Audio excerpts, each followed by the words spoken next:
저는 오늘 여러분과 함께 한민족 상고사를 기록한 환단곡이라고 하는 제목으로 이사야서 60장 1절에서 3절을 본문으로 오늘 설교를 하도록 하겠습니다. 제가 본문을 읽도록 하겠습니다. 일어나라, 빛을 발하라. 이는 내 빛이 이르렀고 여호와의 영광이 내 위에 임하였음이니라. 보라, 어둠이 땅을 덮을 것이며 캄캄함이 만민을 가리우려니와 어제 여호와께서 내 위에 임하실 것이며 그의 영광이 내 위에 나타나리니 나라들은 내 빛으로 왕들은 비치는 내 광명으로 나아오리라. 아멘. 자, 오늘 저는 한민족 상고사를 기록한 환단곡이라는 제목으로 설교하려고 합니다. 오늘 제목이 좀 특이하죠? 환단곡이. 무슨 돼지고기도 들어봤고 소고기도 들어봤는데 무슨 듣도 보도 못한 고기를 얘기하려는 건가? 그런 뜻이 아니고요. 이게 한문입니다. 고라는 것은 옛 고자고 기는 기록이라는 뜻이에요. 옛날 기록. 그러니까 환단에 대한 옛 기록을 이제 환단곡이다. 이렇게 풀이할 수가 있습니다. 자, 여기서 환단이라고 하는 의미는 그 환단곡이라는 그 책의 태백일사에 수록된 신시본 비편에 보면 이렇게 나와 있어요. 한문으로. 자천광명 위지환야, 자지광명 위지다냐 이렇게 나와 있는데 그 뜻이 뭐냐면 하늘로부터 내려온 최초의 광명을 환이라 하고 하늘의 광명이 비친 땅을 단이라 한다. 참 좋죠. 그러니까 하늘로부터 내려온 최초의 광명, 하나님의 빛이란 말이에요. 그게 환이에요. 그 빛이 땅에 쫙 비친 거예요. 그러니까 땅에 비친 광명이 단이다. 야, 얼마나 좋습니까? 혹시 여러분 대한민국의 뜻이 뭔지를 아십니까? 혹은 한국, 축약하면 한국, 거기다 대자를 붙으면 대한민국 이렇게 하는데 여기서 한이라는 게 밝은 한이에요. 네, 밝은 한. 지금 환단하고 다 연결되어 있는 것입니다. 밝은 환이에요. 그러니까 대한민국 하면 대한은 뭡니까? 큰 빛이죠. 큰 빛을 발하는 민, 사람들이잖아요. 사람들로 구성된 나라. 얼마나 좋습니까?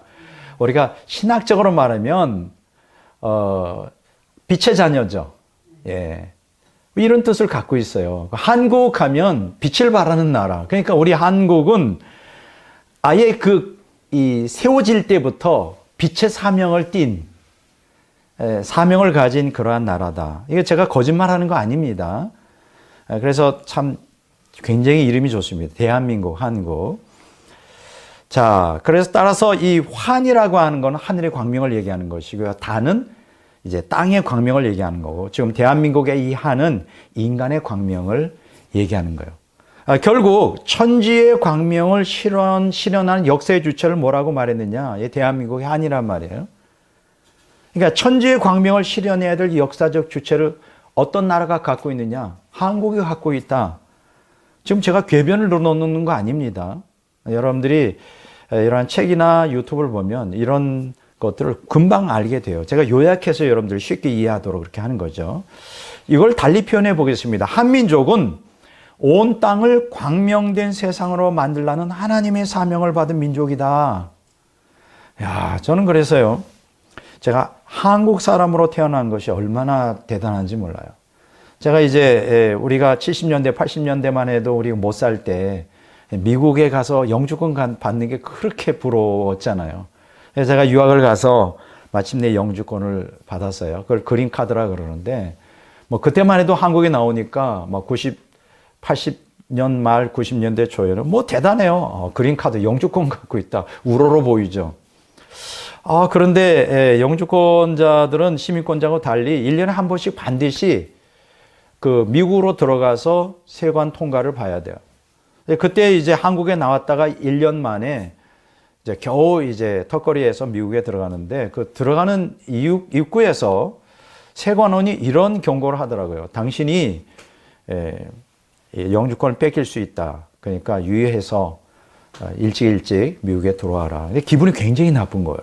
내가 누군데 한국 사람이야. 그래서 미국에서 그 볼일을 보고 한국 와서 그 즉시로 영주권을 포기했습니다. 저는 그 후로 한 번도 후회해 본 적이 없어요. 왜냐하면 저는 한국 사람이에요. 한민족이에요.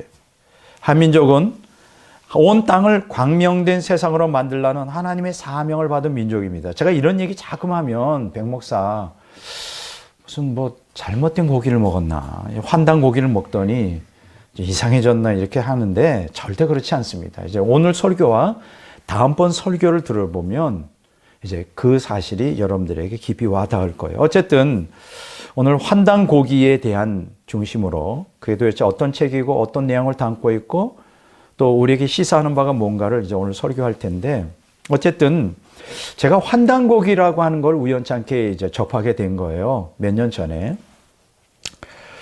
근데 그 환단 고기를 좀 알기 시작하면서 깜짝 놀라게 됩니다. 요거는 이제 다음번 설교에서 이제 피날레를 장식할 때 말씀을 드리겠는데, 이 환단 고기를 이렇게 접하면서 고대 한민족에게 전파된 원시 복음의 그 원형과 내용을 발견하게 된 거예요. 그리고 특히 원시 복음에 계시된 하나님에 대한 내용이 환단 고기 안에 있더라고요. 저는 아주 깜짝 놀랐습니다.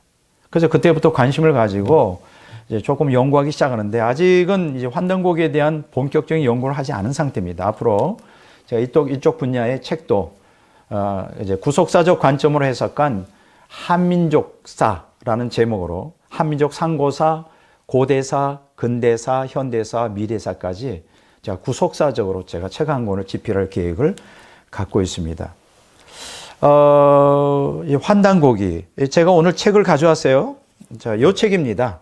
여기는 한단고기로 되어 있죠. 이 저자가 임순국이라는 분인데, 환이라고 해도 되고 사실은 한이라고 돼요. 원래 한자로는 환인데 이 사람은 좀 집요하게 한으로 하면 좋겠다. 그래서 한단고기, 환단고기 다 같은 얘기입니다.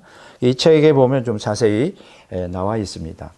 자, 제가 환단고기를 접하면서 또 한 가지 놀란 사실이 있어요.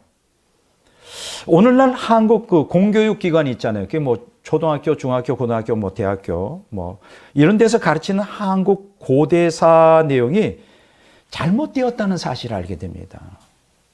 나는 여러분들이 우리는 굉장히 참 이 잘못하면 참 이미 이렇게 그냥 배운 것을 그냥 기정사실화하는 그런 게 있어요. 그 틀에서 벗어나지 못하는데, 학문하는 사람은 언제나 내가 배우는 것이 진짜인지 가짜인지를 항상 질문을 해야 돼요. 여러분들이 기억하셔야 될 것은 이 역사라는 것은 얼마든지 조작될 수 있다는 걸 기억하시기 바랍니다. 특히 세계사 뭐 이런 것들은 승자들의 기록이에요. 많이 이 진실이 빠져 있어요. 그래서 학교에서 가르치는 뭐 역사 공부만 하면 뭐 지식은 늘지 모르지만 진실을 알 수가 없어요. 난 여러분들이 항상 이러한 그 탐구 정신을 가지고 이 진실을 알고자 하는 것을 좀 이렇게 좀 깨우쳤으면 좋겠어요. 한국 고대사 역시 마찬가지예요. 제가 환단고기를 통해 깨닫게 된 거는 지금까지 우리가 알고 있었던 한국사하고는 전혀 많이 좀 고대사가 많이 다르다. 이걸 알게 됐습니다. 자, 우리는 이제 한민족 역사하면 주로 어떤 데서 소스를 얻죠? 삼국사기와 삼국유사에 기록된 내용을 기준으로 하여 우리 한민족사를 보통 생각하잖아요. 그 외에는 뭐 특별하게 우리 고대사나 한국 역사를 알 수 있는 데가 많지 않잖아요. 삼국사기, 삼국유사. 그런데 거기에 보면 여러분 무슨 얘기가 나옵니까? 단군에 의해서 고조선이라는 나라가 세워졌는데 그게 BC 2333년. 이걸 단기라고 말하잖아요. 그래서 2333년 플러스 지금 2022년이니까 하면 뭐 4500년, 600년 되겠죠. 그래서 보통 이렇게 그걸 퉁쳐서 반만년 역사를 자랑한다. 반만년 역사도 대단하긴 해요. 그렇지만 제가 환단고기를 연구하면서 깨달은 것은 한민족 역사가 반만년 역사로 끝나지 않고 그 이전 훨씬 위까지 올라간다는 것을 이제 알게 된 거죠. 자, 그러니까 우리가 지금 알고 있는 한민족사, 이 한민족 이 고대사는 반쪽짜리예요. 원래 그 기초부터 아주 시원부터 쭉 거슬러 올라가야 우리 한민족의 정체성이 드러나는데 우리가 알고 있는 게 반쪽짜리고 그것도 심히 왜곡되어 있기 때문에 우리 한국사를 배우는 사람들이 도대체 한민족의 정체성이 뭔지 뭐 이것만 알고 있죠. 곰의 후손이라는 거. 혹시 여러분들 그거 믿습니까? 곰의 후손? 웅녀의 후손. 그건 아니죠, 여러분. 그건 아닙니다. 자, 이렇게 잘못된 거였어요. 또 한 가지 우리가 크게 잘못 알고 있는 게 대부분의 많은 한국 사람들이 한민족의 그 영토가 한반도로 국한되어 있어요. 이것도 잘못된 거예요. 이거는 철저히 왜곡된 거예요. 자, 그럼 왜 이러한 잘못된 기록과 왜곡된 기록이 도대체 어디에서 연유되는 것일까요? 그것은 여러분, 중국과 일본, 심지어 한국 역사학자들에 의한 역사의 왜곡에 기인되는 것입니다. 이거 생각이 안 돼요? 여러분, 이 주변에 강대국 중국과 일본이 호시탐탐 한국을 자기의 그 밑에 복속을 하려고 끊임없이 침략을 했는데 그 침략하는 자의 입장에서 가장 그들의 정신을 빼놓으려면 어떻게 되죠? 두 가지죠. 언어를 없애버려야 되고 역사를 없애버려야 돼요. 그래서 여러분들 이 생각 안 됩니까?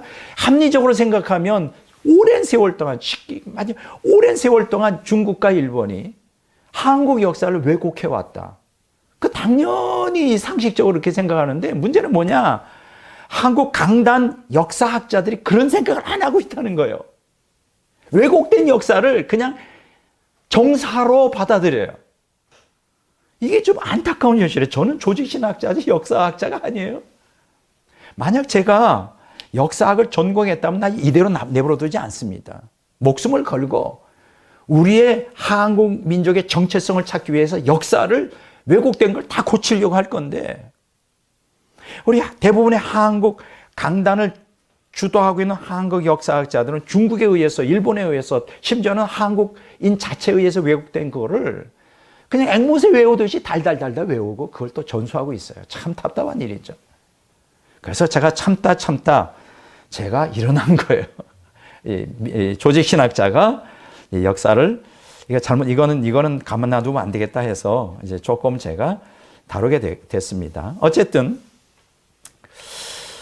이 환단곡이라고 하는 게 이제 한민족 상고사를 다루고 있는데 이 책을 읽어보면 지금 우리가 알고 있는 상식과는 좀 많은 이질적이고 낯설게 느껴져요.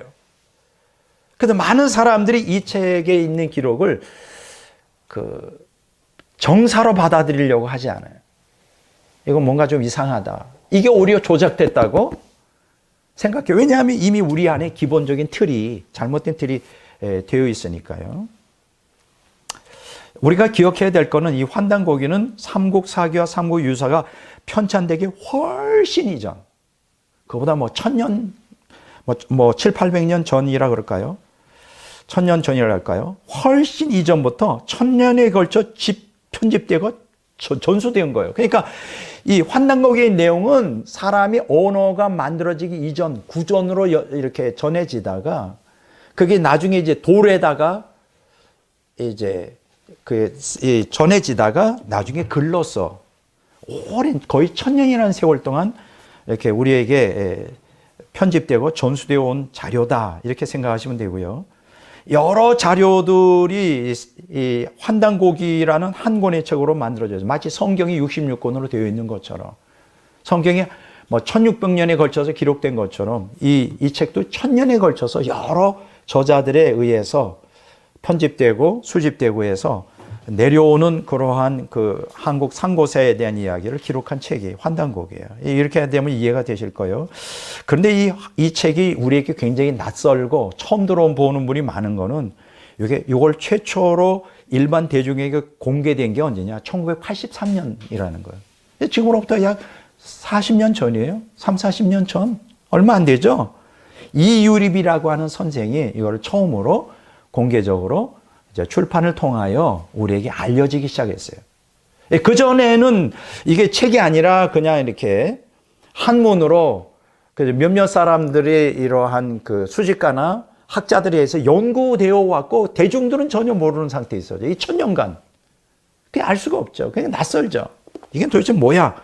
어떤 종류의 고기야? 이렇게 이제 생각할 수밖에 없는 거예요.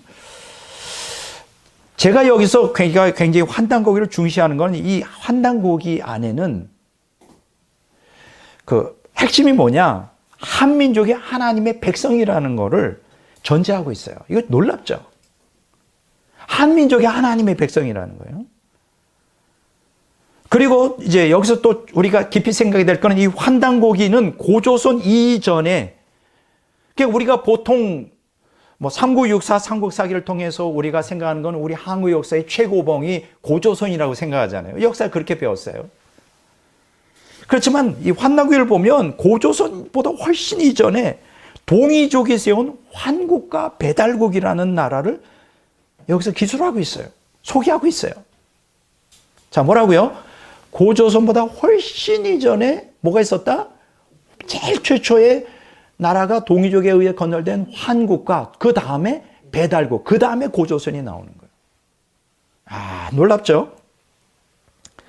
그리고 여기서 또 한 가지는 뭐냐면 한민족이 이 한반도에 국한되지 않고 이 환단고기라는 책을 보면 중앙아시아에서 시베리아와 만주에리기까지, 여러분 우리가 지난번에 배웠을 때 두 번째 설교 때 배웠죠. 욕단의 후예라고. 그들이 어디로 간다? 시베리아에 정착하는데 거기가 환단고기에 나오는 영역이에요. 시베리아에서 만주, 중앙아시아까지 굉장히 광활한 영토죠.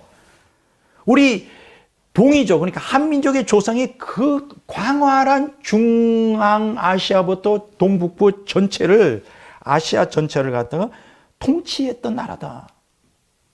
이게 굉장히 놀라운 사실이에요. 광활한 대륙을 무대로 하나님의 백성의 기계를 펼쳤던 한민족의 조상 이야기를 이 환단고기가 다루고 있단 말이에요. 자, 제가 또 책 한 권을 여러분들에게 소개해 드리겠어요. 이 책은 뭐냐? 김정민 박사, 이 카자흐스탄에서 박사기를 받은 분이에요. 이 책 한 권을 썼어요. 단군의 나라 카자흐스탄. 뭐 여러분 무슨 탄 게 중앙아시아에 나오는 거죠. 탄. 뭐 키르기스탄, 뭐 아프가니스탄도 다 탄탄인데 이 카자흐스탄의 단군의 나라라고 했어요. 이 나라의 역사에 보면 단군이 시조로 되어 있어요. 그러니까 고조선이 이 나라까지 확장되어 있었다는 거예요. 여기 보면 많은 사료들이 있어요. 증명서가 있다고. 중앙아시아, 카자흐스탄. 이분이 이걸 주장하는 거예요. 놀랍지 않아요? 단군은 우리 한민족에게만 있지 않아요. 중앙아시아에도 단군의 그러한 내려오는 그러한 고사들이 많이 있단 말이에요. 자, 이렇게 환단고기를 제가 연구하는 목적은 그냥 우리 한국의 상고사이기 때문이 아니라 연구하다 보면 그 마지막 때 한민족에게 주신 사명이 무엇인가를 깨닫기 위해서요. 오늘 여기에 계신 여러분들이 한국 사람이에요.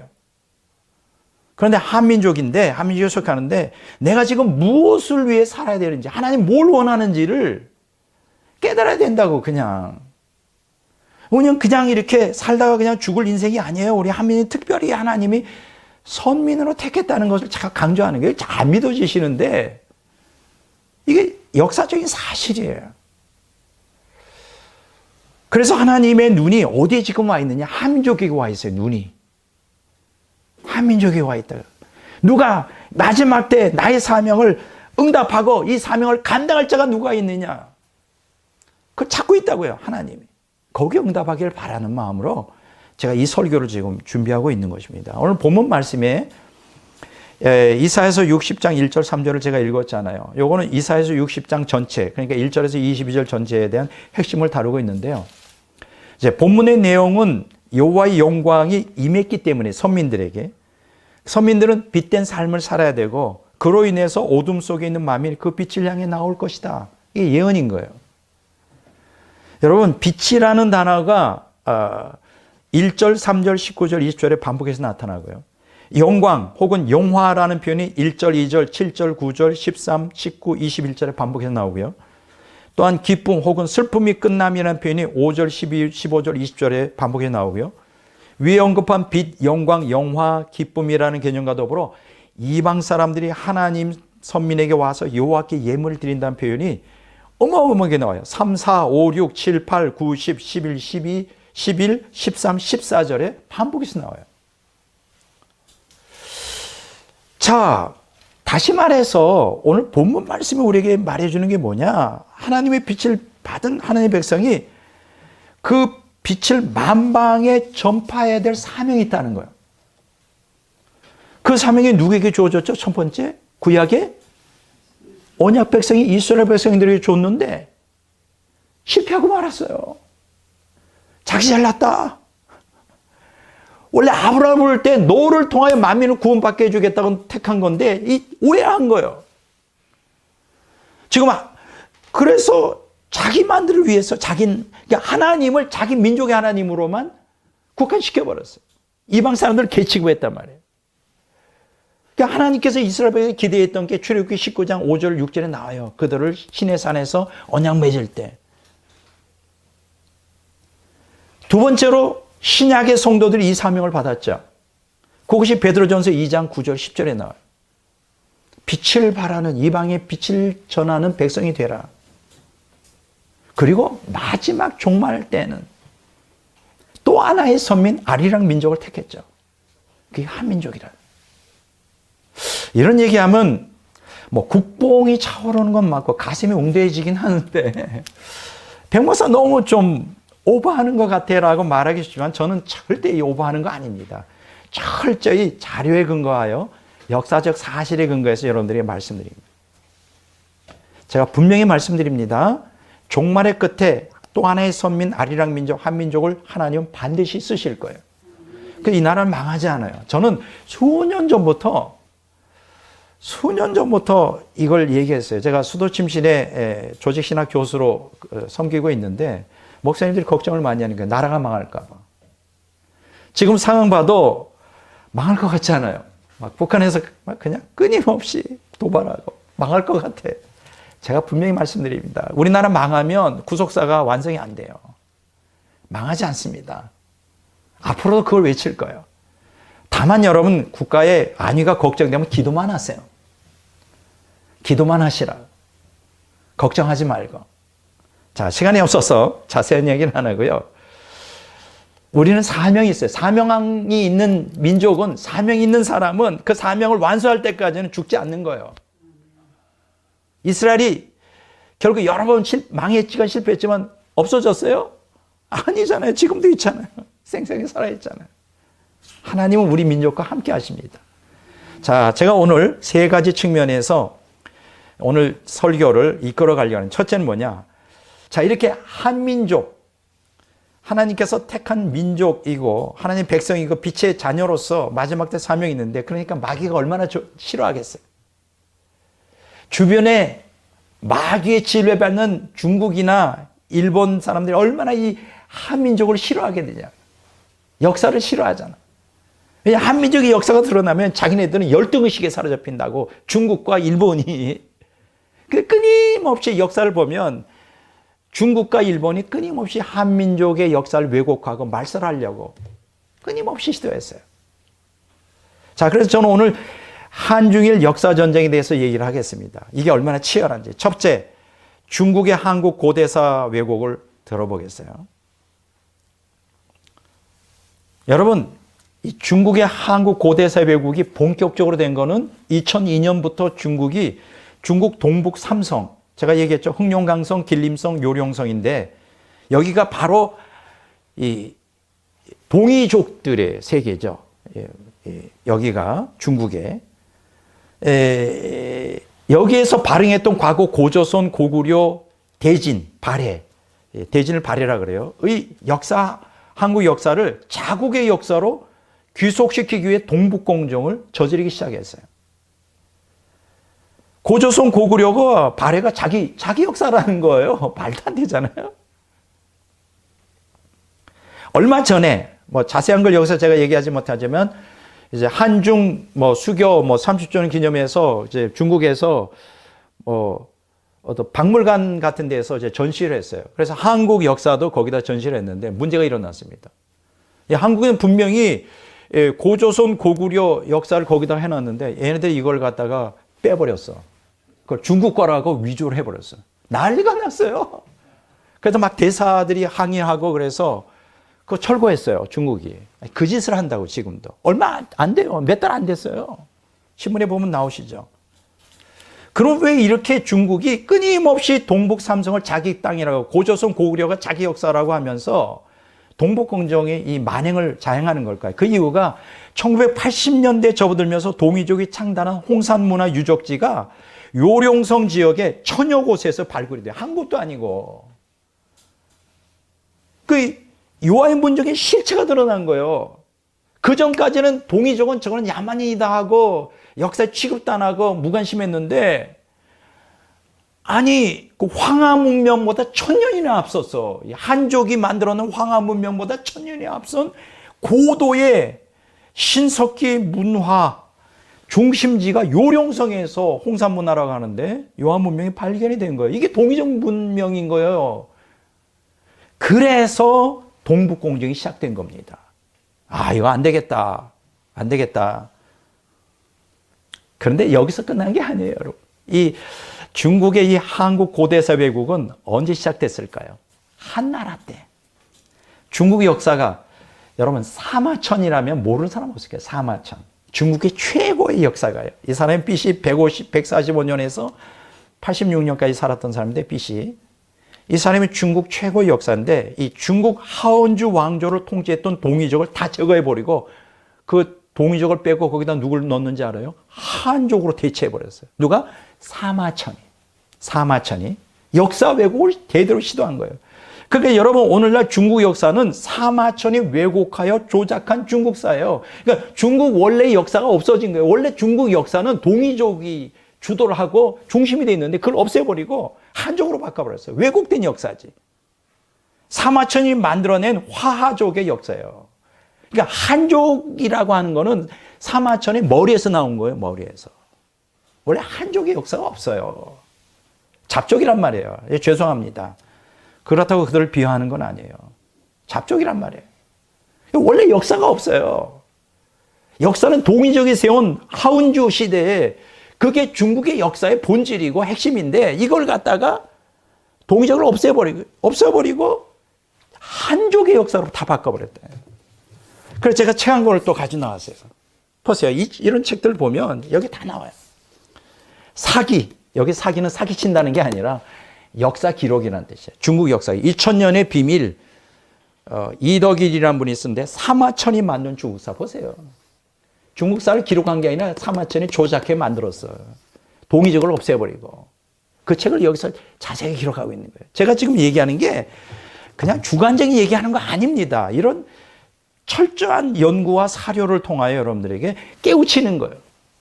믿지 말라고요. 중국 역사를. 다 사기쳐가지고 조작한 사마천이 다 만들어낸 역사란 말이에요. 사마천이 한국 역사도 다 조작했어요. 자세한 얘기는 제가 여기한 두 번째, 일본도 만만치 않죠.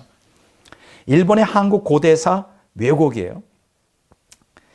일본이 한국사 조작을 시작한 거는 한일 합병된 1910년부터 시작됩니다. 여러분, 이걸 기억하십시오. 어떤 나라를 점령하면, 그래서 그 나라의 정신을 없애버리려면 뭐를 조작해야 될까? 역사를, 언어와 역사를 없애버려야 돼요. 그러니까 역사가 살아있는 나라는 절대 점령하지 못해요. 그래서 우리나라가 강해지려면 경제적으로만이 아니라 정신적으로 강해지려면 역사 교육을 제대로 해야 되는 거예요. 그런데 문제가 심각한 게 우리가 지금 학교에서 배우는 역사는 왜곡된 거예요. 단편적인 거예요. 이게 지금 가슴이 아픈 거예요. 영어 공부는 했어도, 국어 공부는 했어도 국사 공부를 안 해. 근데 국사도 제대로 된 공부가 아니에요. 이게 너무 안타까운 현실이에요. 1910년에 한일합병을 하잖아요. 제일 먼저 한 게 뭔지 아십니까? 이 한반도에 있는, 조선 안에 있는, 그 다음에 1911년에 총독부에서 공포를 합니다. 뭐냐면 한민족의 모든 역사책들을 다 수거한다. 압수수거한다. 안 내는 사람들 벌금, 감옥에 넣는다. 이렇게 해가지고 자그마치 20만 권을 수거했어요. 강제로. 그 안에는 지금 이렇게 환단고기의 내용이 있는 것 같은 정말 귀중한 사료들이 엄청 많이 있었어요. 20만 권. 그걸 다 갖다가 불태워버린 거예요. 없애서. 기가 막히죠. 그 다음에 어떻게 했냐? 바로 그 해 1911년부터 1926년, 그러니까 자그마치 16년 동안 한국사를 왜곡시키기 위해서 조선사 편수회를 조직합니다. 어마어마한 조직이에요. 거기다가 일본 돈으로 그때 당시에 100만 엔을 투입을 해요. 지금 오늘날로 환산해 보면 수백억 원이에요. 수백억 원의 돈을 투입해서 학자들을 투입해서 16년 동안 조선사를 왜 지네들이 만드냐고 조작하기 위해서. 그래서 1932년에서 38년까지 6년이죠. 식민사관의 근거에서 37권으로 대단하죠. 지금 그거 있을 거예요. 37권짜리 조선사를 편찬합니다. 왜 그렇게 만들었을까? 그 이유는 뭐냐 하면 이 조선사를 통해 일제는 조직적으로 한민족 상고사에 대한 역사 기록을 다 삭제해버렸어요. 그리고 조선인은 일본인보다 열등하다는 인식을 만들어 한민족을 일본왕의 충실한 식민으로 전락시켰어요. 여러분 놀랍죠? 이런 거 아십니까? 저는 학교 다닐 때 이런 거 듣도 보도 못한 거예요. 이런 사실이 있는 것조차 몰라요. 껍데기만 배우는 거죠, 그러니까. 이런 과정 가운데 일제가 저지른 만행이 얼마나 무서운 거냐. 여러분 삼국유사 여러분 아시죠? 거기에 보면 한민족 최초의 동이족 나라인 환국이라는 나라가 나와야 돼요. 들어본 적 없죠? 환국. 뭐로 바뀌었어요? 환인으로 돼 있을 거예요. 뭐 환인이 환웅을 해서 신단수학에서 곰과 호랭이 그 이야기. 그리고 단군 왕금이 거기서 태어났다. 이거밖에 모르잖아요. 근데 환인은 잘못 변경된 거예요. 원래는 환국이라고 돼 있었어요. 그러니까 일제시대 전에는 삼국유사에는 환국으로 돼 있어요.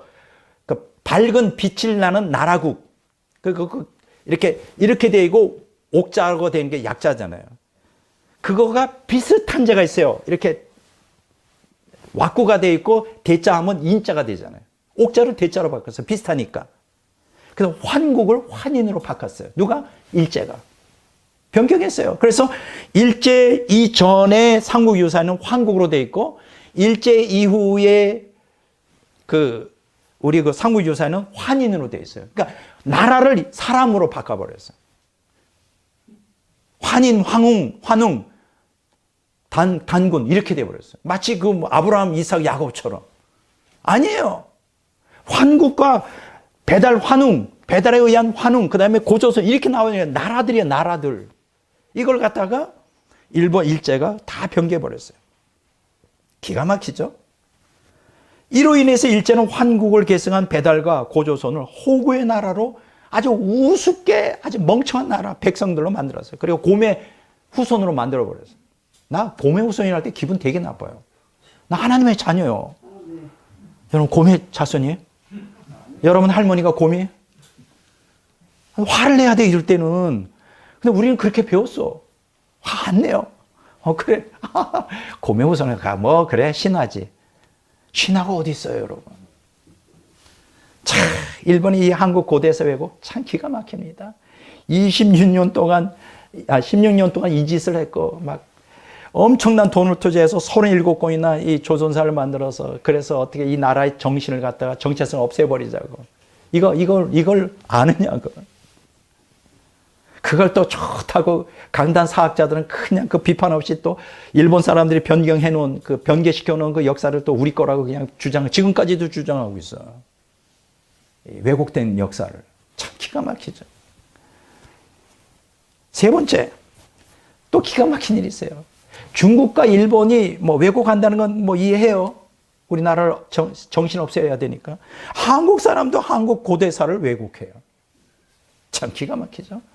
자, 여러분 삼국사기와 삼국유사를 말씀드려요. 첫째가 뭐냐? 중국 사본으로 쓰인 삼국사기예요. 아십니까? 중국의 사관으로 삼국사기가 쓰여져 있어요. 1145년, 그러니까 고려 인종 23년 때인데 김부식이 왕명을 받아 이제 삼국에 대한 역사를 편찬하게 됩니다.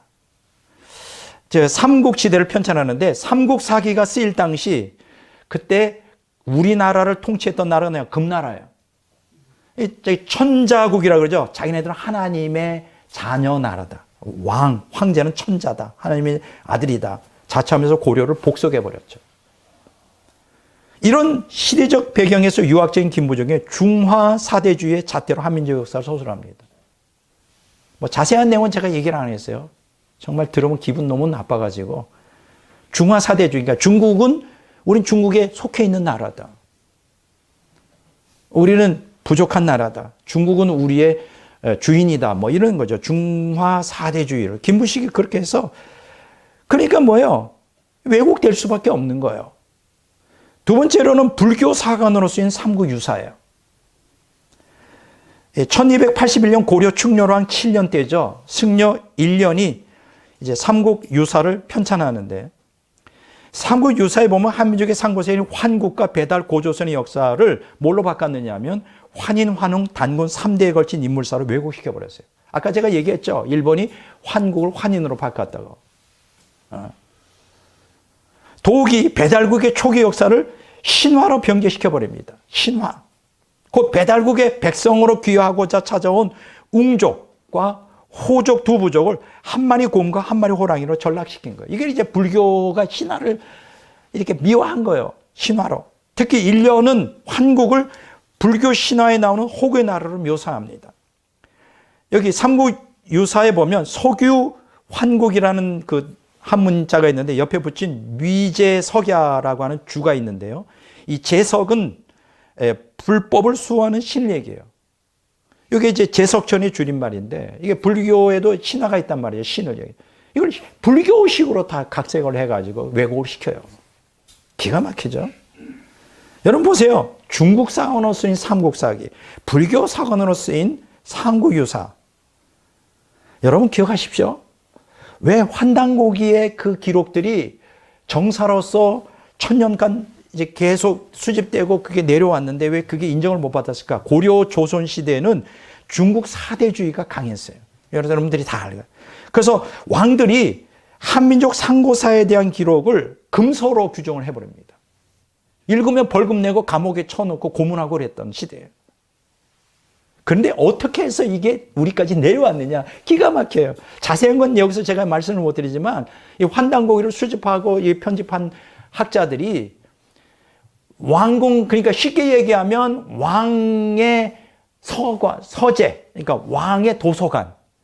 그때도 왕궁마다 이렇게 그 역사서나 이런 왕의 기록들, 실록 같은 걸 기록하는 문서를 보관하는 데가 있는데 거기에 일반 대중으로부터 압수당한 금서인 그 상고사를 기록한 것들이 거기에 있는 거, 거기.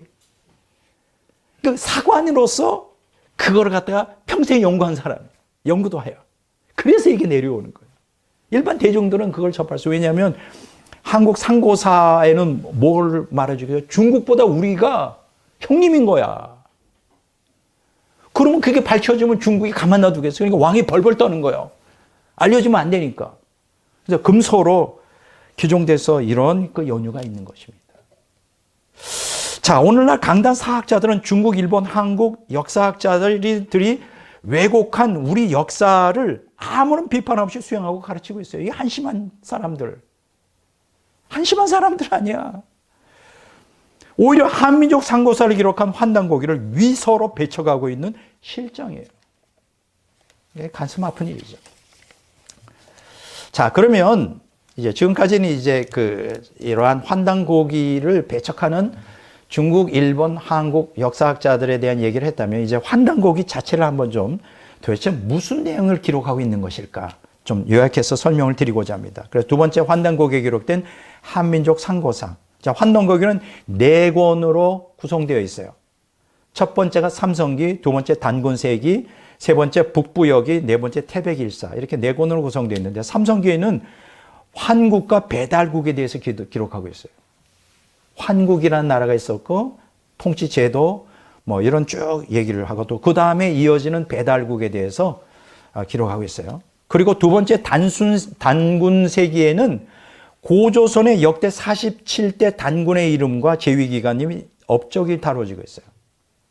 47대. 우리는 단군하면 한 사람으로 생각하잖아요. 아니에요. 지금 우리가 성경에 보면 바로 하면 이름이 아니란 말이에요. 어떤 그 왕, 뭐 이런 뜻이란 말이에요. 마찬가지로 단군도 하나의 왕이라는 거예요. 그 단군은 1대 단군부터 47대 단군까지 있었어요. 수십 년씩 통치했어요. 처음 들어보죠.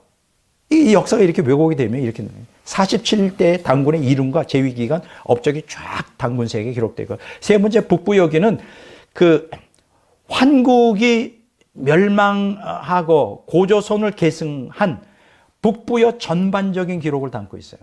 이렇게 돼 있어요. 우리 역사가 환국, 그 다음에 배달국, 그 다음에 고조선, 그 다음에 북부여, 부여 이렇게 돼 있고, 그 다음에 고구려 이런 식으로 돼 있단 말이에요.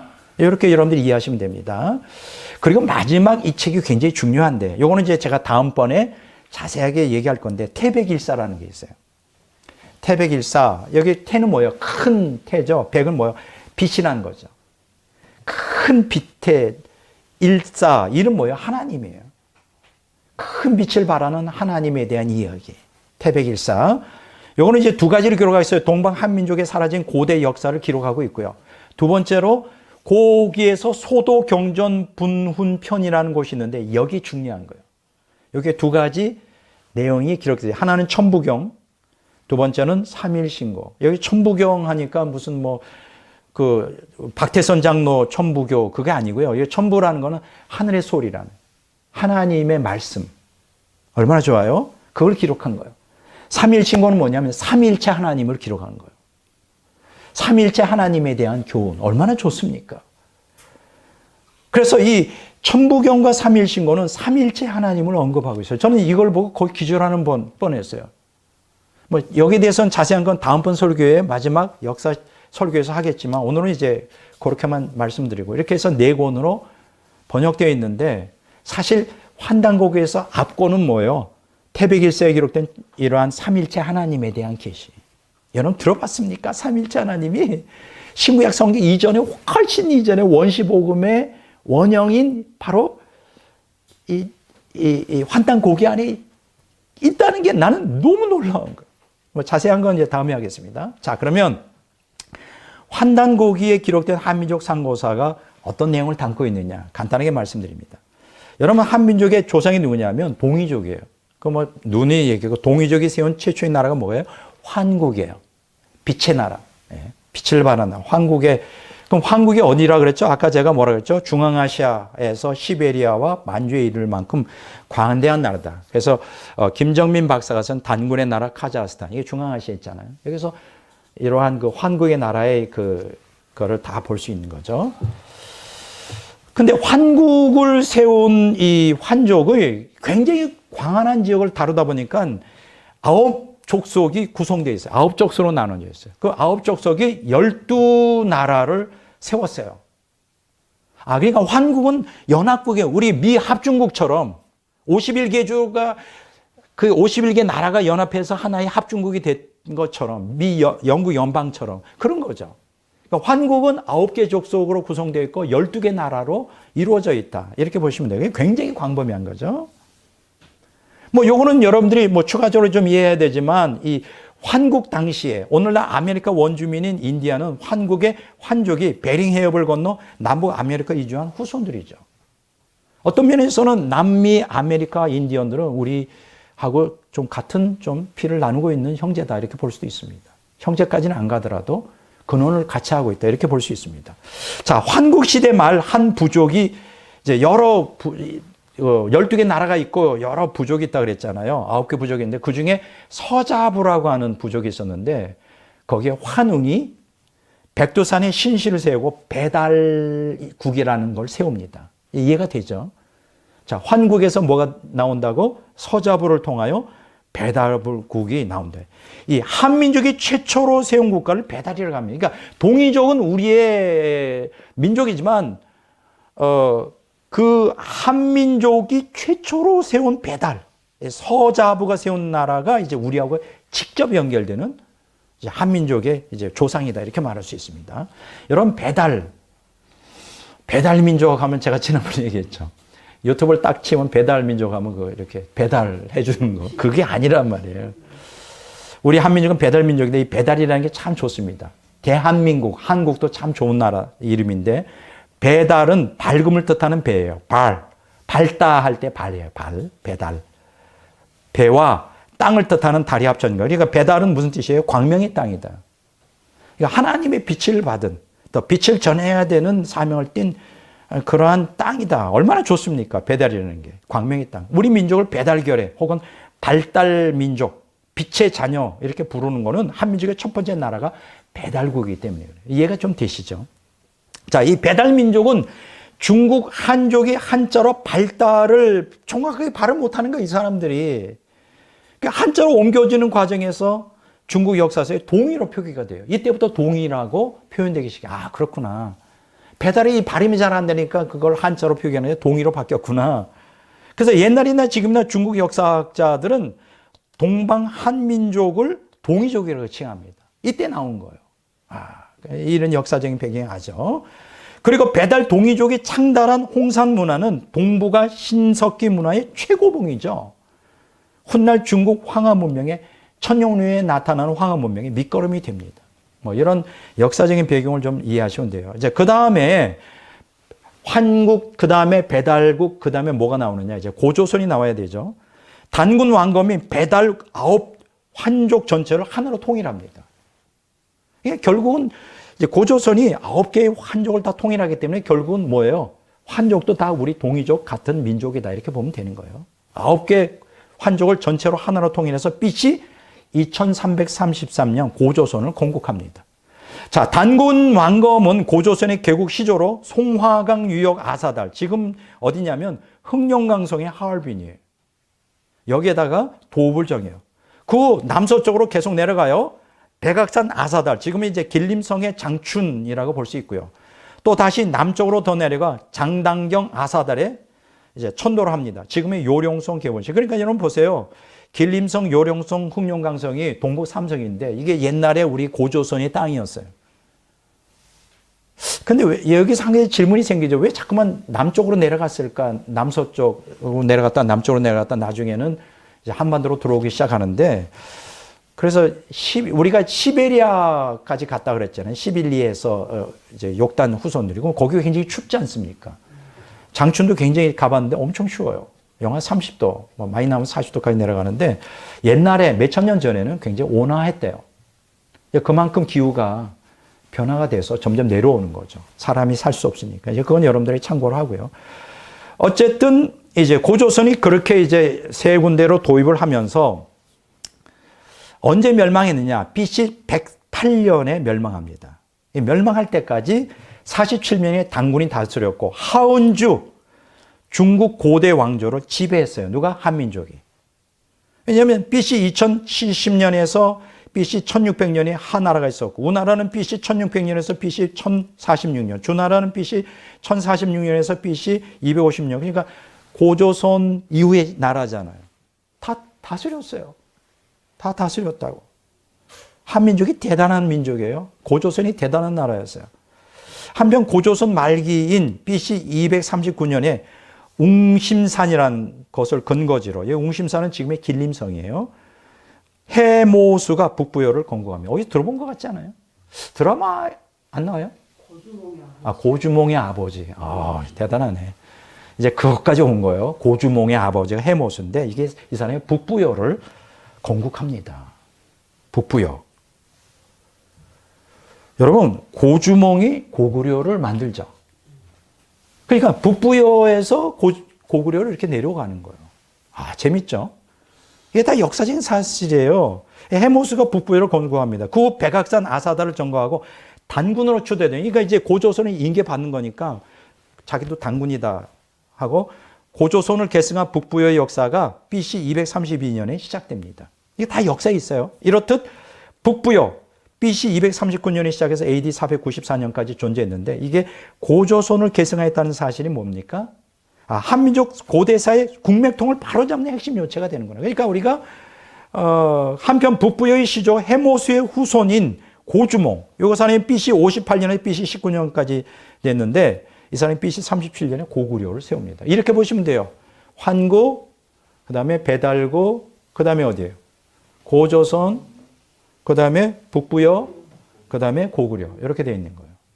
여기 이제 우리 한국의 정사에 우리가 역사에 들어갔는데 지금까지는 뭐예요? 고조선 조금 살짝 얘기하고 거의 신화적으로 고구려부터 하잖아요. 이게 잘못된 거예요. 잘못된 겁니다. 고주목이 나오는군요. 해모수도 나오고.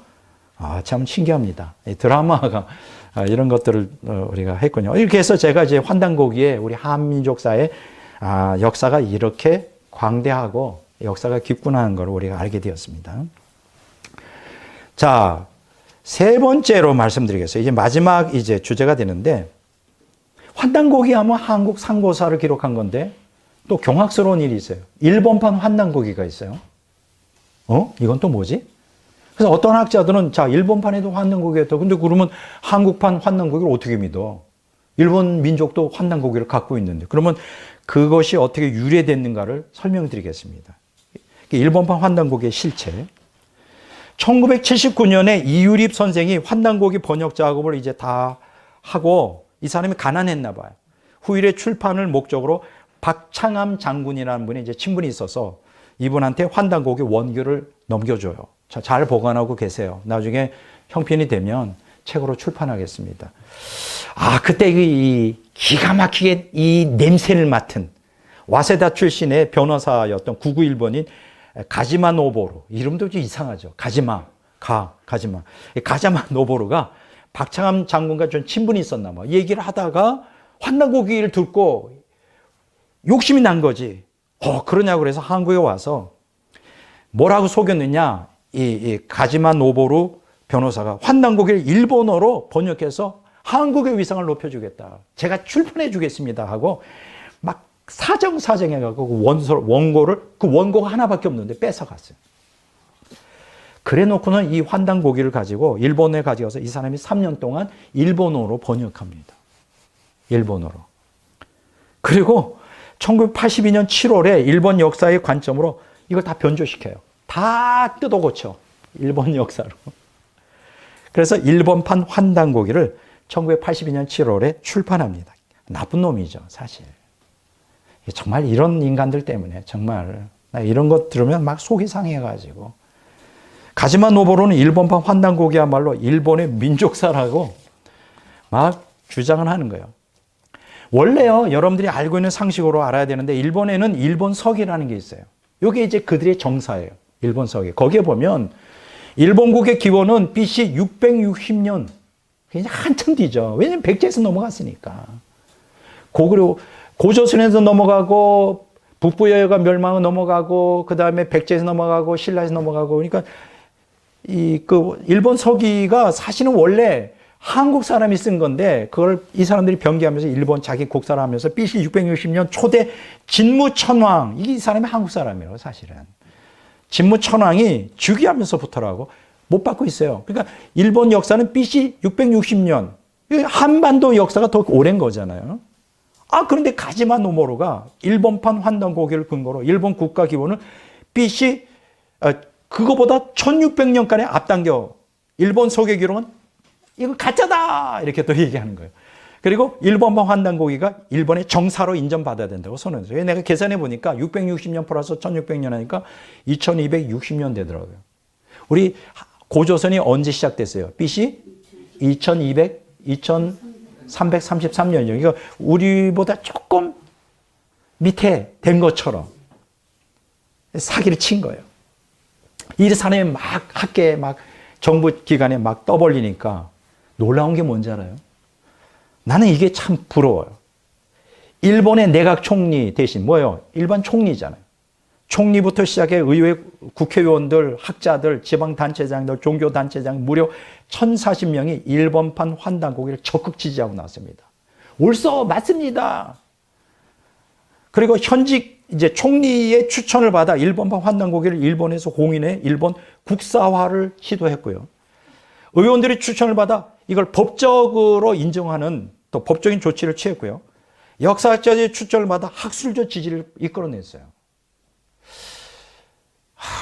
이게 하나 부러워요. 우리도 그래야 되는데.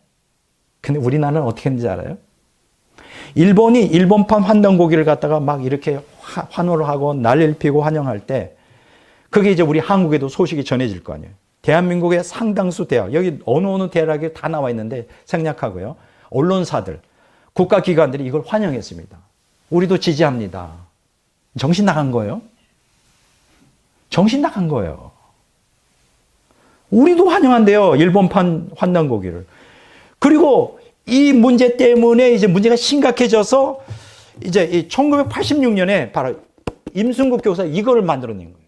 안 되겠다 해서 다시 정리해가지고 일본판 환단고기가 나온 것 때문에 이 교수가 서둘러서 이걸 정리해서 다시 한국 수정 다 하고 다시 다 복귀해가지고 해서 이거 만들었는데 이게 나오자마자 어떻게 된지 알아요? 대한민국 강단 사학자들이 다 들고 일어나서 이 한민족 상고설계력 환단고기를 위서라고 믿어하는 거예요. 아니 일본판 환단고기는 환영하고 이걸 진짜 정사인데 이거는 위서, 가짜라는 거예요. 가짜. 지금까지 배워왔던 한국 사학은 다르다는 거예요. 이런 가슴 아픈 일이 있나. 그래서 아직도 배척하고 있어요. 소수의 깨어있는 학자들은 이제 서서히 이쪽으로 눈을 뜨고 연구하기 시작하고 있어요. 이제 40년 지나갔으니까. 좀 한국의 신학자들도 마찬가지고. 일부 극소수의 깨어있는 학자들이 이제 환단고기를 연구하기 시작하는데 이제 다음 주번에 제가 얘기하겠어요. 이 환단고기는 누가 연구해야 되느냐? 일반 학자들이 연구해가지고 한계에 부딪혀요. 왜냐하면 이건 하나님의 역사거든. 하나님의 빛을 전하는 이 신학자만이 이걸 제대로 환단고기를 해석할 수 있는 거예요. 다음번에 제가 중요한 설교를 하겠습니다. 어쨌든 이 안타까운 실정이에요. 그래서 환단고기 하면 돼지고기, 소고기 얘기는 들어봤지만 이게 도대체 뭔 고기요? 하고 배척한단 말이에요. 말을 하려고 하잖아. 아예 그냥 차단해버려. 잘못됐다는 그냥 들어보려고도 하지 않아. 이게 지금 현실이에요. 이런 안타까운 사람이 있나. 여기서 열려면 화가 나니까 열을 찾아요. 이제 끝맺는 말을 하겠습니다. 여러분 인도의 시성 타고르 아시죠? 너무 유명한 사람이에요. 1861년에 1941년까지 살았는데 이분이 1929년 3월 28일 일본을 방문했어요. 이때 이제 동아일보 기자, 우리 한국에서 이제 취재차 이 사람을 이제 인터뷰를 했는데 이런 얘기를 하는 거예요. 우리나라에서 선생님의 글을 좋아하는 사람들이 많이 있습니다. 우리나라에도 방문해 주십시오. 했을 때 이제 타고르가 이런 얘기해요. 저는 제가 너무 피곤해서 조선에는 못 갈 것 같아요. 하면서 즉석에서 3분 안에 4줄짜리 즉흥시, 동방의 등불이라는 제목으로 즉흥시를 씁니다. 여러분 다 아실 거예요. In the golden age of Asia, 일찍이 아시아의 황금 시대, Korea was one of its lamp bearers. 그 등불의 하나인 코리아. And that lamp is waiting to be lighted once again. 그 등불을 다시 한번 켜지는 날에 For the illumination in east. 너는 동방의 밝은 빛이 되리라. 저는요, 정말 이 사람을 희성으로 생각합니다. 예시한 거예요. 한민족이 다시 한번 그 불을 밝힐 때, 등불의 빛을 발할 때 동방의 빛이 될 것이다. 예언적이에요, 예언적. 아무나 희성이라고 말하는 거 아닙니다. 자, 그런데요, 이보다 더 직격적으로 예언한 사람이 있죠. 사무엘 무어 선교사예요. 모삼열이라고 그러는데 1860년에서 1906년까지 살았던 분인데 이분이 같은 견해를 피력했는데 좀 더 강하게 얘기합니다. 잘 들어보세요. 한국의 사명은 무엇인가? 가난하고 멸시받고 압박받는 한국이 장차해야 할 역할은 칠흑 같은 동방의 어둠에 진리의 빛을 가져다 줄 하나님의 사자가 되는 것이다. 한국은 동방을 밝히는 유일한 등불. 제가 여기에서 말합니다. 한국은 동방을 밝히는 유일한 등불, 곧 기독교의 등불이 되어야 한다. 예언했어요. 저는 이대로 믿고 이대로 될 거라고 생각합니다. 두고 보십시오. 됩니다. 사무엘 무어 The Vision and the Task라고 하는 제명의 이제 글을 1906년 4월에 이 내용을 언급을 했어요. 동방을 밝히는 유일한 등불, 한국, 기독교의 등불이 되어야 한다는데 될 것이다 라고 저는 못을 받고 싶습니다.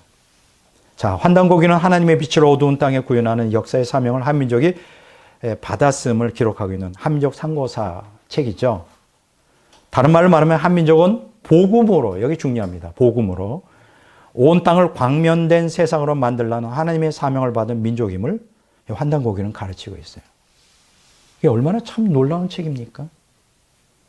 오늘 저는 이 설교를 듣는 여러분들이 각성했으면 좋겠어요. 지금 보편적인 대중처럼 뭐 이건 또 무슨 돼지고기도 아니고 소고기도 아니고 무슨 이상한 고기야 하고 배척하지 마시고 이런 내용이 있어. 좀 우리 한민족의 그 원 역사를 그 상고사를 좀 귀중히 여기면서 왜곡된 거 중국의 일본 한국 학제 왜곡된 거 앵무새 말하듯이 하지 말고 좀 우리 한국 역사를 다시 되찾는 그래서 우리가 어떤 민족이고 우리 개개인이 주신 사명이 뭔지를 바르게 깨닫는 이 마지막 때 이건 굉장히 중요하다고 생각합니다. 그래서 제가 부족하지만 저 한국 역사학자도 아니지만 조직신학자가 이렇게 이쪽에 연구를 하는 이유는 마지막 때가 되고 있기 때문에 이걸 하나님이 원하시기 때문에 하는 거예요. 깨우쳐라. 너희 깨어나라. 너희 인생에 너희 자신의 문제에 얽매여 있지 말고 너희들이 사명을 받은 민족이고 너도 사명자다. 한민족으로 하나님의 눈이 관심이 너희에게 있다. 깨어나라. 이런 사명을 고취하는 귀한 기회가 되기를 주의 이름으로 축원합니다. 네.